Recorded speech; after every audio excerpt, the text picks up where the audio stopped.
Robinson mentioned that Charlie Kirk was coming to the university. They talked about why they didn't like him and the viewpoints he had. The family member also stated Kirk was full of hate and spreading hate. Who taught him that? Of course, we know who. The messages also refer to engraving bullets and a mention of a scope and the rifle being unique. So why didn't the roommate turn this dude in? Is it because he's a co-conspirator or what? Like the guy's telling him, hey man, like a shooting just happened. He knows it, this roommate knows it. Messages from the contact, Tyler, also mentioned that he had changed outfits. So it's like he's talking to him, explaining the whole thing, explaining the assassination, and the roommate's like, man, that's a crazy story. Wild. I wonder what happened. Shout out to Steven Crowder for releasing the probable cause statement in the Tyler Robinson murder of Charlie Kirk. And this is the second leak that the Crowder crew has gotten. And we also understand that they got a subpoena as a result of the first leak, which we covered here, which looked like it was just like a case entry talking about some of the details on the case, trans ideology and stuff like that, but a very short blurb. This is obviously much bigger, and we got it converted over into a PDF here so we can mark this puppy up and zoom in for further detail. But here is what was inside. You can see Tyler James Robinson is this individual here, the mugshot. We know who he is, and we got the full name and when he was arrested and booked. They say he's about 150 pounds, brown hair, male, hazel eyes, height 5'10", and he has now been booked. We've got the current charges that are pending, and these can be initial charges. These are just basically to hold him and detain him as they process the case. They say we've got probable cause for these. They'll probably stick, but aggravated murder, of course, is the big one. So obstruction of justice and felony discharge of a firearm causing serious bodily injury. So these are all Utah statutes, all being charged with out of the 4th District Court as a new case. So they might change. He'll probably get indicted. They'll present evidence to him, and we'll see,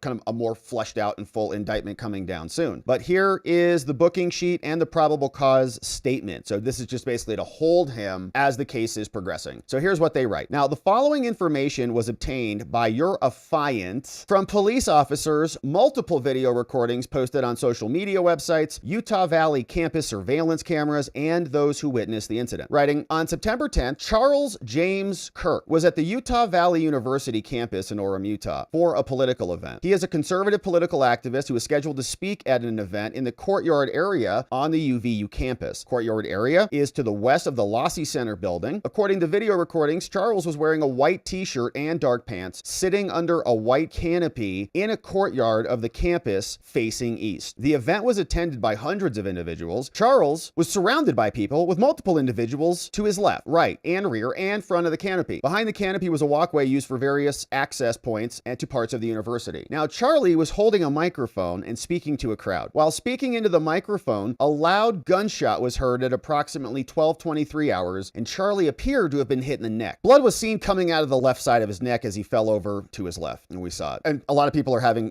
conversations about this. Did the bullet hit in the neck, or was the bullet something that ricocheted off of the deflector plate, essentially, and hitting him in the neck, from hitting here and then kind of bouncing right up into his neck? Blood was seen coming out of the left side as he fell over. He was transported to the hospital, and he was pronounced dead at the hospital. Investigators reviewed the Utah Valley University surveillance cameras. While reviewing the surveillance cameras, investigators observed an individual on the rooftop of the Lossy Center building on the UVU campus at the time of the shooting. Hereafter, the unidentified individual will be referred to as suspect. Based on surveillance camera footage, suspect appears to be a white male with dark-colored hair, wearing a dark-colored hat, sunglasses, a long-sleeve black shirt with a picture of an American flag and an eagle printed on the shirt, dark-colored jeans, and white-gray shoes with white-colored shoelaces, and the shoes appear to be consistent with Chuck Taylor or Converse shoes. Now, the suspect is also carrying a dark-colored backpack on his back. Suspect walks with a distinctive gait, kind of that limp, right? And probably because the rifle was there. Prior to the shooting, suspect appears to walk with a stiff right leg and at a relatively slow pace. Suspect's ability to bend his right leg appears to be restricted. Investigators were able to track the suspect's movements on the UVU campus starting at approximately 11:50 hours on 9/10/2025. Now, there's other reporting that he actually got there earlier, like about 8:30 in the morning, and we're still trying to assemble that timeline, but I think that is accurate, that he was actually there earlier, changed his clothes, then they picked him up at about that time. Approximately 11:50, a UVU surveillance camera first captured the suspect walking across a grassy area of the campus drives at 800 West. He then walked through the parking lot and approached a pedestrian tunnel that runs underneath Campus Drive. Before entering the tunnel, suspect paused at the top of the stairs and pulled out what appeared to be a cell phone from his right pocket using his right hand at 11:53 hours.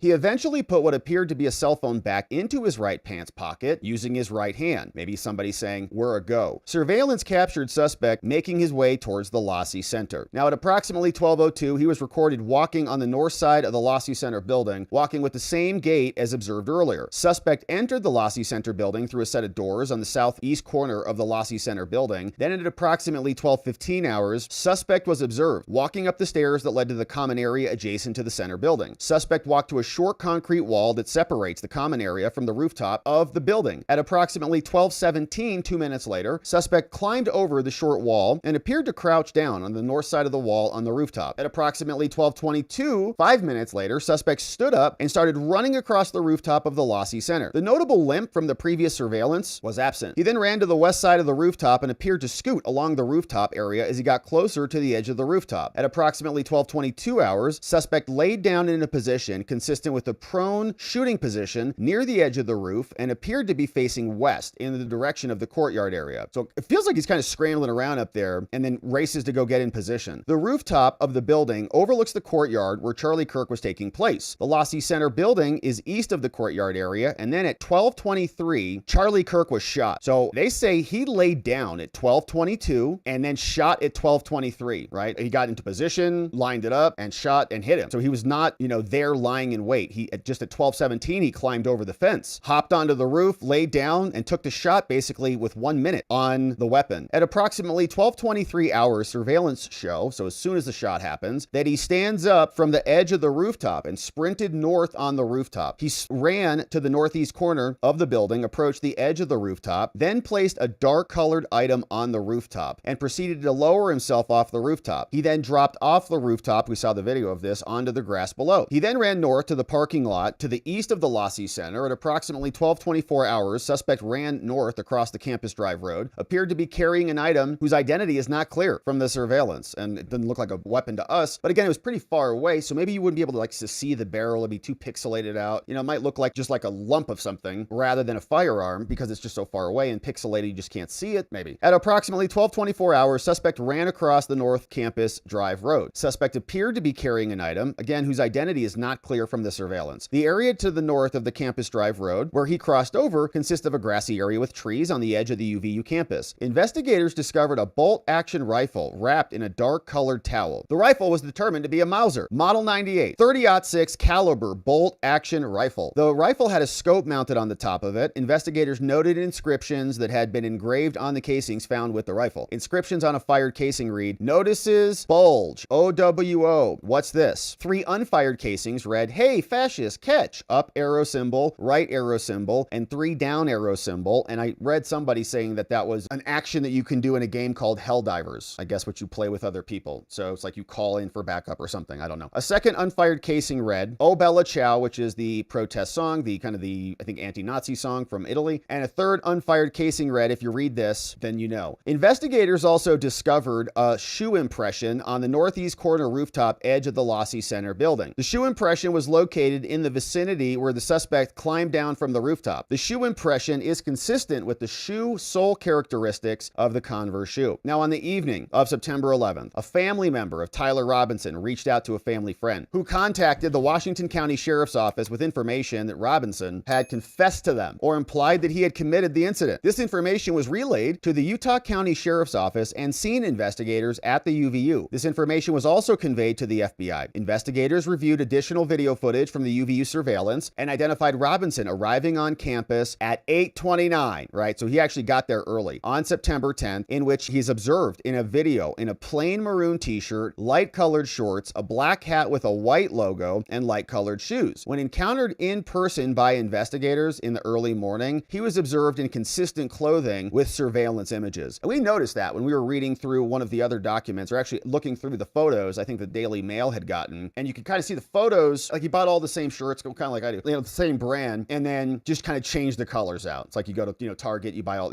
a red one, a blue one, a green one, a white one, or whatever one. And it just kind of looked like he was swapping those out. Now, investigators interviewed a family member of Robinson who stated that Robinson had become more political in recent years. The family member referenced a recent incident in which Robinson came to dinner before September 10th, and in conversation with another family member, Robinson mentioned mentioned that Charlie Kirk was coming to the university. They talked about why they didn't like him and the viewpoints he had. The family member also stated Kirk was full of hate and spreading hate. Who taught him that? Of course, we know who. The family member also confirmed Robinson did have a gray Dodge Challenger. Now, investigators identified an individual as the roommate of Robinson. Investigators interviewed the roommate, who stated that his roommate, referring to Robinson, made a joke on Discord. Investigators asked if he would show them the messages on Discord. He opened it and showed several messages to investigators and allowed investigators to take photos of the screen as each message was shown by Robinson's roommate. Now, these photos consisted of various messages, including content of messages between the phone contact named Tyler with an emoji icon and Robinson's roommate's device as well. The content of these messages included messages affiliated with the contact Tyler stating a need to retrieve a rifle from a drop point, leaving the rifle in a bush, messages related to visually watching the area where a rifle was left, and a message referring to having left the rifle wrapped in a towel. The messages also refer to engraving bullets and a mention of a scope and the rifle being unique. So why didn't the roommate turn this dude in? Is it because he's a co-conspirator or what? Like the guy's telling him, hey man, like a shooting just happened. He knows it. This roommate knows it. He knows that somebody's telling him to go pick up a rifle right next to the university. Messages from the contact Tyler also mentioned that he had changed outfits. So it's like he's talking to him, explaining the whole thing, explaining the assassination, and the roommate's like, man, that's a crazy story. Wild. I wonder what happened. Based on the evidence detailed in this statement, I believe there's probable cause that Tyler Robinson committed the crimes of aggravated murder by shooting Charlie Kirk in circumstances that put many around him at the grave risk of death. Felony discharge of a firearm and obstruction of justice for moving and hiding the rifle believed to be used in the shooting. And by submitting this affidavit, I declare under penalty of perjury that this stuff is true. Signed by your affiant, Brian Davis, over there in Utah. So yeah, who was he communicating with? I know Discord has come out and they made some statement like they didn't plot this assassination on our platform, which is very interesting because remember they threw us off Discord after January 6th. Like they canceled our entire channel and we had a bunch of amazing people in there, but they said we were too harmful and dangerous for whatever reason. So they nuked us. So Discord, of course, will protect them and their murderous plots and then throw us off for having conversations about rigged elections, I guess. So that is a great reveal from the Crowder crew. What we'll also notice is that the governor of Utah, Spencer Cox, said every piece of evidence we have so far makes it very clear that he acted alone, which is interesting because he was texting his roommate about changing clothes, drop-offs, monitor the area. I guess somebody come pick it up. Like we'd like to see the screenshots that they took of those pictures of those messages, but that may not be coming out anytime soon. Do authorities believe that Tyler Robinson acted alone? Yes, Brett. They're very confident right now. Obviously, the investigation is ongoing. They're still following every lead. We appreciate the public who has reached out, but every piece of evidence we have so far makes it very clear that the assassin acted alone. It's interesting. So then I wonder who Erica Kirk was referring to when she said they killed him. But anyways, Tyler Robinson and his murderous rage was something that developed. Wall Street Journal also had an interview with the Governor Cox, and according to them, he became increasingly political. That's from his relatives. Somebody who's a relative said, I have no idea why he did this. She said his options are endless, Mama said. 4.0 high school student, pride of the Utah family. 4 years later, he killed Charlie Kirk. Authorities, friends, and even his own family are trying to understand what the heck happened. Parents, registered Republicans, Mormon stronghold. What happened to him? Clinton Robinson, Tyler's uncle, said that after authorities released surveillance photos of the shooting suspect, he showed an image to Tyler's father, so the uncle. He said, man, I thought it looked like Tyler, Clinton said in a text exchange Friday morning with the Wall Street Journal. Sounds like it was. My day just went to hell. I have no idea why he did this. I think we know why, because he hates Charlie and he hates what he stood for. Now, but Utah Governor Spencer Cox said one of Tyler Robinson's family members told investigators that he had become more political in recent years. The family member said at a recent dinner, Robinson and his second relative discussed this at the outdoor event. Cox, a Republican, said they talked about why they didn't like him and the viewpoints that he had. And it's very clear to us and to the investigators that this was a person who was deeply indoctrinated with leftist ideology. Yeah, it's everywhere. Cox said that after the shooting, a relative contacted a family friend who told the sheriff's office that Robinson had confessed to the killing or implied that he had done it. Law enforcement officials said the suspect's father was involved in taking him into custody, and the governor thanked the family for doing the right thing. Small city of Washington, nestled in the southwest Utah between Red Rock Canyons and snow-capped mountains. Like many boys, he grew up hunting, well versed in the use of firearms. State records show his parents own a custom countertop business, and the mother is a licensed clinical social worker, which is interesting because I thought the father worked for the sheriff's office, but maybe that is not accurate. The family lives on a suburban street that a neighbor described as quiet, with many households attending LDS. Robinson, who has two brothers, was a stellar stellar student, according to mom. GPA 34 out of 36 on the ACT. Just a sweet, respectful, skinny teenager, said a neighbor. Robinson's mother hoped he would stay close to college. Posted pictures of him in his dorm room at Utah State College's hellscape. 5-hour drive north. He arrived on a scholarship worth 32 G's, but it wasn't long there. He attended the school for just one semester. That's interesting. And when did he go there? When was that? And in the fall of 2021, that's when he arrived, but he was only there for one semester. Now, one thing is apparent, so where'd he go? He lived much of his life on the internet. By age 15, he developed enough of an online presence that he dressed up as some guy from a meme for Halloween, according to his mom. Writings on the bullet cases have also appeared to reference online culture. One was endorsed with Bella Ciao, an Italian song